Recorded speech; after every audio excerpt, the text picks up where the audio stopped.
نو نن سبا زما عزتمندو هر سړی پریشان دی، هر سړی د تعویذونو نه، د کوډ نه، منترو نه، د جګړو نه، د دې سوزونو نه پریشان دی. صرف اور صرف په بسم الله چې بچ کېږي. بسم الله الرحمن الرحیم. السلام علیکم ورحمت الله وبرکاتہ. دوستان امید لرم چې تاسو بخیر، ښه به خوشحاله یئ او چې کوم ځای کې هم یئ الله جل شانه دې تاسو خاط آباد او خوشحاله ساتي.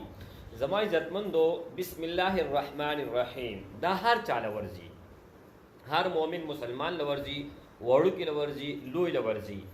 دا مونږ چې کله تلاوت کوو یا څه شعر الو یا اګدون بسم الله وو، خو نن زه د دې هغه فائدې تاسو ته وایم چې کوم محبوب رسول الله صلی الله علیه و آله وسلم ویلي دي. دریو ځایو کې چې کوم انسان دا بسم الله وایي د هغې څه فایده ده، یو واورئ او په غور سره واورئ او ویډیو ضرور به ضرور شیر کړئ چې صدقه جاریه تاسو ته هم راورسي او ما ته هم راورسي. زما عزتمندو چې کوم انسان کور ته رادننه کېږي او بسم الله الرحمن الرحیم ووایي، د ګیټ نه بهر ودرېږي 2-3 سکنډه 10 سکنډه او بسم الله الرحمن الرحیم ووایي، هغې نه پس څه مخ په رادننه کړي او کور ته راشي. نو د دې وروڼو څه فایدې دي؟ زما عزتمندو چې څومره پورې دغه کور کې ته موجود یې، نو په دغه کور کې به جګړه نه وي، فساد به نه وي، هیڅ قسمه ضرر به تا ته یو انسان یا زناور هیڅ قسمه تا ته به ضرر نه رارسي. برکتونه به یعنی سلامتیا به چې څومره پورې په دغه کور کې ته موجود یې، هغې ټایم پورې چې څو پورې وتلی نه، نو په دغه کور کې به سلامتیا او صرف سلامتیا وي.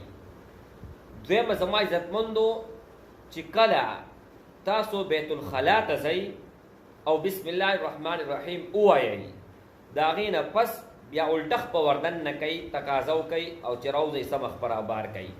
نو زما عزتمندو نبی کریم صلی الله علیه و آله وسلم ارشاد مبارک دی چې بیت الخلا، لیټرین، واشروم دا د شیاطینو ګړل دی، شیاطینو کوري، دغلته تش طور چې کوم دی جنات چې کوم پلیتی او شیاطین دلته اوسیږي.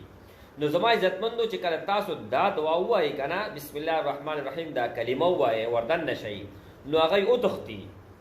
ستاسو په زړه کې به چې کوم دی نو قسمه قسم خیال هم نه راځي، هغه غلط خیالونه چې او ستاسو تقاضا به هم الله جل شانه زر برابر کی او زر به چې کوم دی نو فارغه شئ.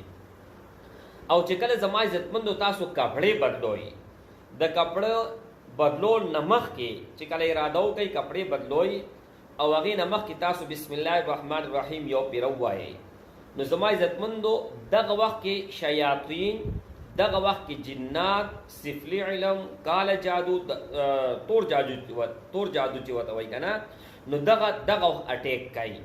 نو چې کله تاسو بسم الله وویله، نو هیڅ قسمه تاسو باندې به جادو، منتر، ټونه، دا څیزونه، شیاطین، جنات دا تاسو باندې چې کوم دی نو عمله نشي کولی. نو زما عزتمندو چې کله کپړې بدلوئ د هغې نه مخکې بسم الله ووایئ. 3 ځایه بسم الله ده او فایدې څومره دي، یعنی په زندګۍ کې به هیڅ قسمه مشکل پتا به ني، خو چې کله ته په دې 3 ځایو کې بسم الله وایئ، رزق پرې پراخئ.